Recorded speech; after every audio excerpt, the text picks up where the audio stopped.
જિગ્નેશભાઈ કહી રહ્યા છે હર્ષ સંઘવી તો 8 પાસ છે।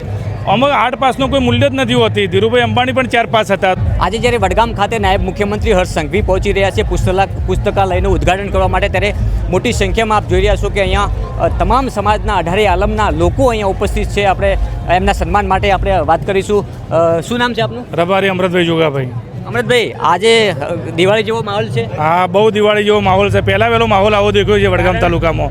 કારણ એવું છે કે ભારતીય જનતા પાર્ટીમાં હર્ષ સંઘવી સાહેબ કે ભૂપેન્દ્રભાઈ પટેલની સરકારમાં નરેન્દ્ર મોદી સાહેબના અમિતભાઈ શાહના નેતૃત્વમાં જે આજે વડગામની અંદર આવો માહોલ છે, તો ભવિષ્યની અંદર વડગામની અંદર આવો માહોલ જળવાઈ રહેવા માટે એમએલએની સીટ અમારી બહુ ભવ્ય વિજય સાથે રહે એવી મેં આખી વડગામ તાલુકો રબારી સમાજ યોગ્ય છે।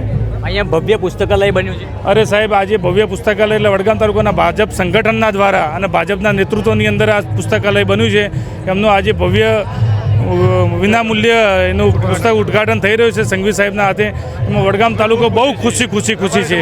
રબારી સમાજ વર્ષોથી ભાજપ સાથે સંકળાયેલો છે અને ભાજપના સંગાતે રહેશે અને વડગામ તાલુકામાં ભવિષ્યની અંદર સંપૂર્ણ રીતે વડગામની અંદર હાજર રહેશે। પણ હમણાં થોડા સમયથી અહીંયા તમારા સ્થાનિક ધારાસભ્ય જિગ્નેશભાઈ અને હર્ષ સંઘવી જે નિવેદનો આવી રહ્યા છે, 100% નિવેદનો વાત છે સાહેબ। જે તે વખત જૂની પાર્ટીઓ વખત પણ આવા બધા નિવેદનો ઘણા આવતા હતા, પણ ભારતીય જનતા પાર્ટીની અંદર હર્ષ સંઘવી સાહેબના નેતૃત્વની અંદર સૌથી વધારે ગુનાઓ પકડાયેલા છે એમના નેતૃત્વની અંદર અને બહુ વિશાળ કામ કરે છે ભારતીય જનતા પાર્ટીની।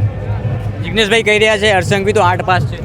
અમે 8 પાસનું કોઈ મૂલ્ય જ નથી હોતી। ધીરુભાઈ અંબાણી પણ 4 પાસ હતા, તો અત્યારે દેશની અંદર ટોપર છે, બરાબર। એટલે એની અંદર 8 પાસ કે અભણ કે ભણેલાથી નહીં, ભણેલાની અંદર પણ સંસ્કાર હોવા જોઈએ, તમે સમજી લો।